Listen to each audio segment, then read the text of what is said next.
Les entreprises et les acteurs financiers sont de plus en plus appelés à mesurer les risques climatiques dans leur portefeuille, mais manquent d'outils pour le faire.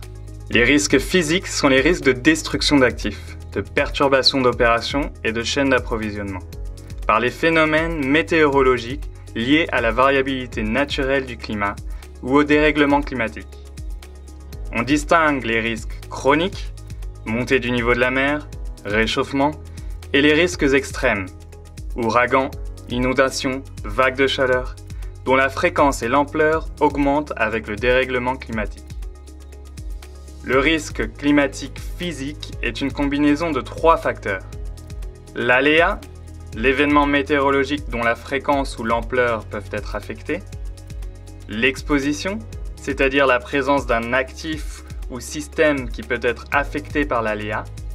Et la vulnérabilité, soit l'ampleur des dégâts provoqués par l'aléa climatique sur le système exposé.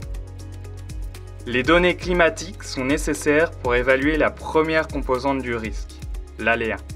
Si le dérèglement climatique résultant des concentrations accrues de gaz à effet de serre est univoque, il demeure de grandes incertitudes à la fois sur la réponse locale du système Terre et sur la capacité du système économique à atténuer le dérèglement climatique et à s'y adapter.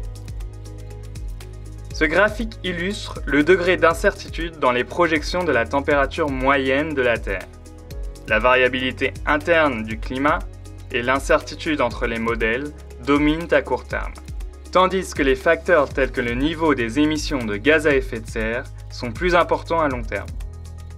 L'approche assurantielle basée sur les impacts observés est insuffisante, car la fréquence des événements change. La distribution statistique des variables météorologiques évolue, en particulier pour les événements rares qui se trouvent dans les queues de distribution. Les effets du dérèglement climatique deviennent importants aux échelles d'environ 20 à 30 ans. La variabilité naturelle du climat se manifeste cependant à un horizon de quelques années. Les projections climatiques sont ainsi nécessaires pour évaluer les risques futurs. Les modèles climatiques décrivent la physique de l'atmosphère, de l'océan et des glaces, et de la biogéochimie.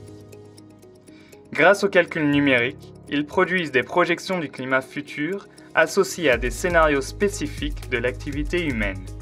Émissions de gaz à effet de serre, pollution, utilisation des terres, etc. Ils ne prennent pas en compte les rétroactions du climat sur le système économique, comme les actions d'atténuation.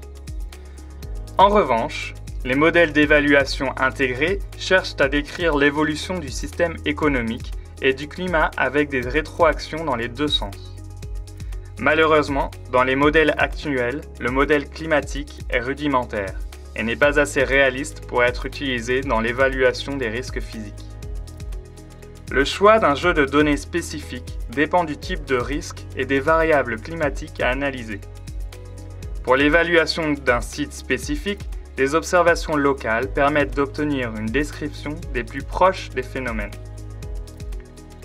Les observations n'ont cependant pas une bonne couverture spatiale. Les données satellites ont quant à elles une bonne couverture, mais une résolution plus grossière et peuvent présenter des biais plus importants. Pour une étude du climat régional, les réanalyses, à la croisée de l'observation et de la modélisation, peuvent être préférées. Les réanalyses sont des simulations climatiques contraintes par des observations d'une période historique. Elles fournissent une représentation qui reste proche de la réalité, en particulier dans les régions ou périodes bien couvertes par les observations. Plusieurs bases de données de réanalyse sont disponibles en ligne. Les projections obtenues avec des modèles climatiques pour des périodes futures sont plus sensibles aux biais de modèles, car elles ne sont pas contraintes par des observations. L'approche multimodèle du GIEC permet cependant d'estimer l'incertitude liée aux différents scénarios, ici montrés par les couleurs différentes, ainsi que les erreurs de modélisation, ici représentées par la dispersion entre les courbes de la même couleur. La résolution des modèles de circulation générale qui couvrent la Terre entière est relativement faible, si bien que des phénomènes de petites échelles importants ne sont pas résolus dans les projections et réanalyses. Le downscaling permet de descendre à l'échelle d'un département voire d'une ville. La descente d'échelle dynamique est basée sur les modèles climatiques régionaux et respecte les contraintes physiques. La descente d'échelle statistique permet quant à elle d'utiliser des observations locales et dépend donc de la qualité de celles-ci. De nombreux biais sont présents dans les données climatiques. Ces erreurs ne sont pas uniformes, certaines variables telles que les précipitations sont plus sensibles aux erreurs de mesure et de modélisation que d'autres telles que la température moyenne. Les biais tendent à être plus forts aux échelles plus fines et dans les queues de distribution. Il est donc important, dans les études d'impact basées sur les données climatiques, de tenir compte des erreurs issues des données en utilisant des ensembles multimodèles et des scénarios socio-économiques différents.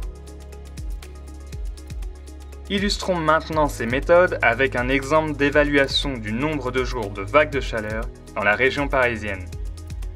Une vague de chaleur est définie techniquement comme une période durant laquelle la température dépasse la moyenne climatologique d'au moins 5 degrés pendant au moins 5 jours. Imaginons qu'un agriculteur dans le sud de l'Île-de-France, qui sait qu'une vague de chaleur trop longue peut détruire sa récolte, voudrait savoir si son exploitation est viable à long terme. L'agriculteur sait qu'il a accès à 3 sources de données: les observations, les réanalyses et les projections climatiques. Pour les observations, il peut s'adresser à la plateforme CIRTA située à Palaiseau, qui fournit des observations de température à pas horaire entre 2003 et 2019. La réanalyse MERA-2 de la NASA couvre quant à elle une période plus longue de 1980 à 2019, avec une résolution d'un demi-degré. L'agriculteur peut aussi utiliser des projections climatiques régionales pour le XXIe siècle. Ici, nous avons pris les modèles des instituts GUF et CMCC pour les scénarios RCP 8.5, c'est-à-dire le plus chaud, obtenu dans le cadre de l'exercice MEDCORDEX. Sur ce graphique, on voit les 4 séries de températures journalières maximales extraites de ces sources de données. Les courbes épaisses correspondent à la moyenne des courbes fines sur 20 ans. Les réanalyses et les projections climatiques contiennent un biais qui peut être éliminé en les comparant avec les données CIRTA. Le nombre de jours de vagues de chaleur est ensuite obtenu à partir des séries de températures débiaisées par une descente d'échelle statistique. Sur ce graphique, aucune tendance n'est décelable quant aux vagues de chaleur sur les données CIRTA, qui couvrent une période historique trop courte. Une petite tendance se distingue sur les données de réanalyse, avec une hausse de la fréquence des vagues de chaleur. Et une tendance très forte apparaît clairement sur les projections climatiques. L'agriculteur a donc tout intérêt à utiliser les projections climatiques, même pour un horizon de 20 ans, tout en tenant compte de la dispersion entre les simulations.